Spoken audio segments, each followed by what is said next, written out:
안녕하세요. 책 읽어주는 강사 손정입니다.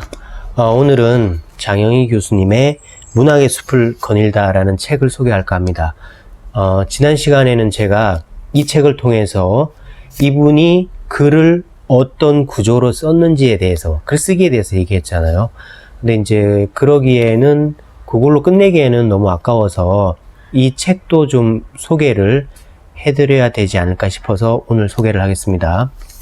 이 책은 지난 시간에도 말씀드렸지만 제목 그대로 문학의 숲을 거닐다, 거니는 책이에요. 그래서 이분이 이제 영문학과 교수님이기 때문에 영문학과는 아무래도 영어로 된 문학 작품들을 수업에 교재로 많이 쓸 거 아니에요.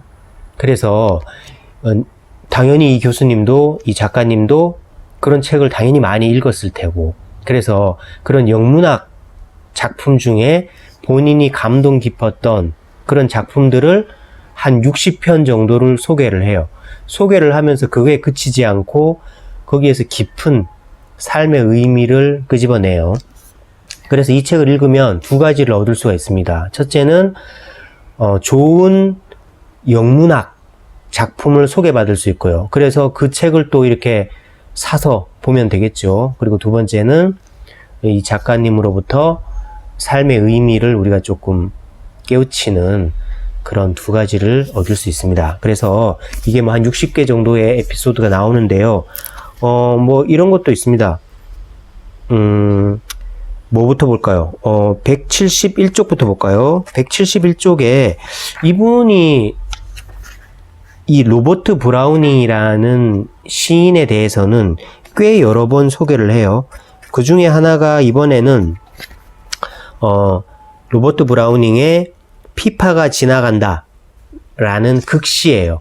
이건 뭐냐 하면 이 피파라는 사람은 이제 공장에서 일하는 사람인데 1년에 하루밖에 휴일이 없어요.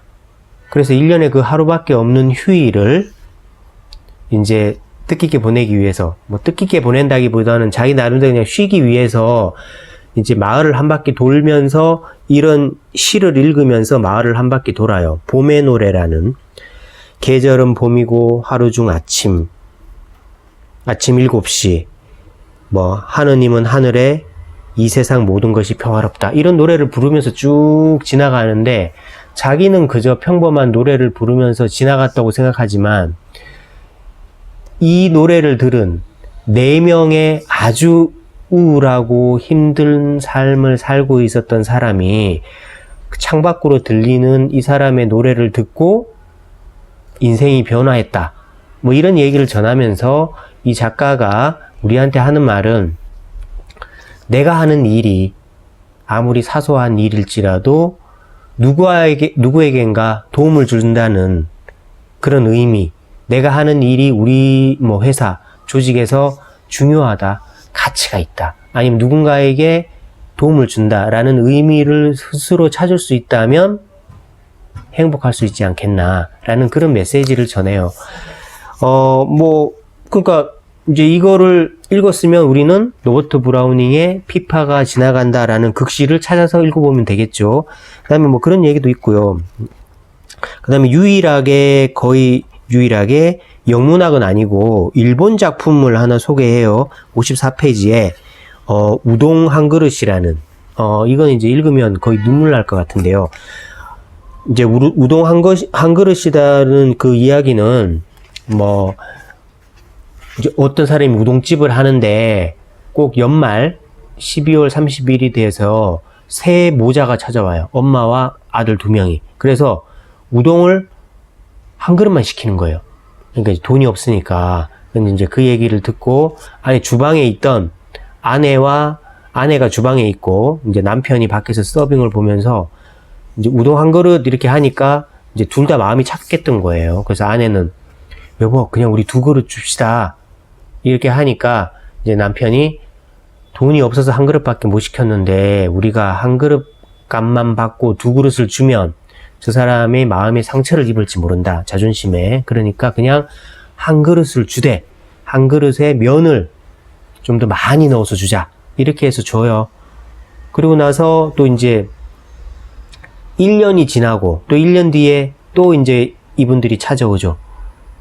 그리고 또 1년 뒤에 찾아오고, 그리고 한동안 연락이 끊겼다가 나중에 이제 이 아이들이 자라서 성공을 한 다음에 이 우동집을 찾아와서 우동 3그릇을 시킨다는 뭐 그런 얘기인데요. 저는 이렇게 짧게 얘기했지만 읽어보면은 되게 좋을 것 같아요. 그리고 여기서 좀 감동 깊었던 부분이 98페이지에 하나 있어요.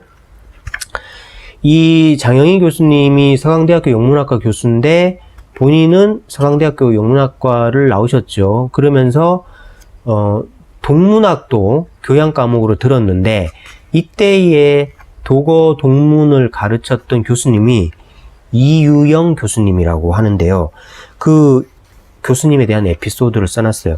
이 교수님이 워낙 사람 좋고 착하고 이런데 젊은 사람들이 수업 시간에 한숨을 쉬거나 뭐 이렇게 하면 되게 화를 내신대요. 젊은 사람이 왜 한숨을 쉬냐고 이러면서 본인이 살아온 에피소드를 소개해 주는데 이분은 이랬대요. 북한 출신인데 월남해가지고 호롤 단신으로 독학으로 뭐 공부도 하고, 그리고 독어 동문학과도 이제 거의 막 혼자서 학비 벌어가지고 다니고 이러면서 이제 독일로 공부를 하러 유학 가야 되겠다고 생각을 했는데 이제 독일로 간 게 아니라 이제 독일어를 쓰는 오스트리아로 가는데 돈이 있어야죠. 그래서 배를 타고 그 유럽까지 가는데 한 번에 유럽까지 갈 돈이 없으니까 배를 타고 중국까지 가는 거예요. 그래서 중국 항구에 내려서 항구에서 일해가지고 막노동 해가지고 배값을 조금 더 벌어가지고 베트남까지 가는 거예요. 근데 베트남에서 또 내려가지고 또 그 돈을 벌어가지고 이렇게 조금씩 벌어가지고 오스트리아까지 간 거죠. 그래서 거기서 또 열심히 일했겠죠. 일하면서 공부하고 이래서 동문학 박사가 돼서 한국에 와서 동문학 교수가 된 거죠. 본인은 그러한 극한의 상황을 뚫고 교수님이 되셨기 때문에 젊은 사람들이 수업 시간에 한숨 쉬고 그렇게 하는 걸 이제 참을 수 없었겠죠. 그러면서 이 교수님의 좋은 에피소드도 또 이렇게 소개를 합니다. 뭐 이런 것도 있고요. 그 다음에 또 유명한 148페이지에 헬렌 켈러의 수필을 또 소개해요.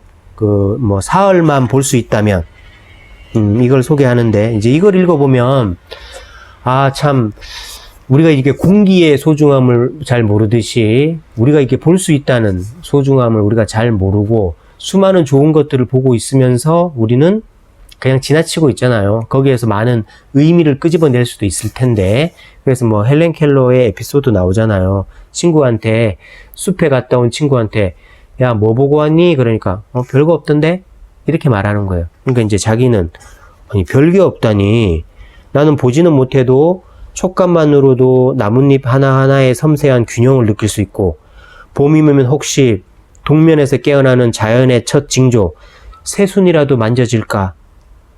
이렇게 애타게 내 촉감으로 뭔가를 느끼려고 하는데 그렇게 볼 수 있으면서도 아무것도 못 봤다고 하는 게 말이 되냐? 뭐 이런 얘기가 나와요. 그러니까 그런 걸 보면서 우리 참 많은 걸 가졌구나. 가졌는데도 잘 못 쓰고 있구나. 이런 것도 느낄 수 있어요.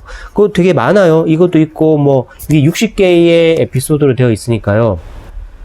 거의 60가지의 작품이 나오겠죠. 영문학 작품 중에도 우리가 몰랐던 좋은 작품이 많으니까요. 이 책을 읽으시고 인생에 대한 의미도 느끼시고 좋은 책도 추천받아 보시기 바랍니다. 그럼 오늘은 장영희 교수님의 문학의 숲을 거닐다로 해봤습니다. 다음에도 좋은 책으로 찾아오겠습니다. 책 읽어주는 강사 구독하시면 제가 계속 좋은 책 소개하겠습니다. 고맙습니다.